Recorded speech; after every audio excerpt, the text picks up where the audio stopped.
Barchalaringizni bugun mana shunday Yawmul Fitr bo'lgan muborak Ramazon hayitlari bilan chin dildan barchalaringizni tabriklaymiz.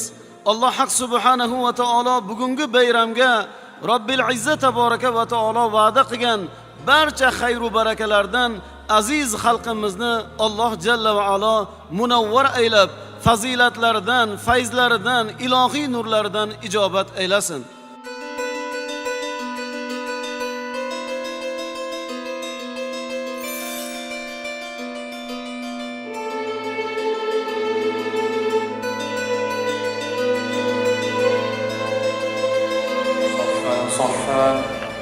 صفا صفا الله أكبر الحمد لله رب العالمين الله أكبر الله أكبر السلام عليكم ورحمة الله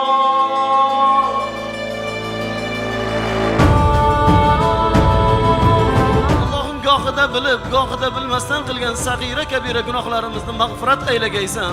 Duolarimizni ijobat aylagaysan. Bizlardan o'tmishda o'tgan ota-onalarimizni, ajdodlarimizni, ulamo-i kiromlarimizni, yonimizdagi qabristonda yotgan mu'min mu'minotlarni, muslim muslimotlarni, bugungi katta namozgohga to'plangan jamoamizning hammalarimizdan o'tmishda o'tgan mutavaffolarimizga Qur'on ziyofati bilan, duolar guldastasi bilan g'ariq-u rahmat dohili jannat aylagaysan. Allohim aziz vatanimizni tinchligi, xotirjamligini bardavom aylagaysan. Arozi, samoviy balo ofatlardan asragaysan. Bu yurtni tinchligini, xotirjamligini ziyoda qilgaysan. Fitna fasodlardan, ko'rinar ko'rinmas zarar ziyonlardan, osmon yerdan keladigan har xil falokatlardan panoh bergaysan. Yurtni, vatanni, millatni, xalqlarimizni ana shunday aql ittifoqligida, farovon hayotida bosh bo'lib turgan yurtboshimiz boshchiligidagi barcha rahbarlarimizni xayrlik ishlarga o'zing madadkor bo'lgaysan. Parvardigor, sendan yalinib, yolvorib so'raymiz. Barchamizni mana shu Ramazon oyida qilgan duolarimizni eng ulug'ini ijobatini muvaffaq aylagaysan. Elimiz, xalqimiz, vatanimizni har bir ko'rinishida, butun dunyo tamaddunida Parvardigoro yanada martabasini ziyoda qilgaysan.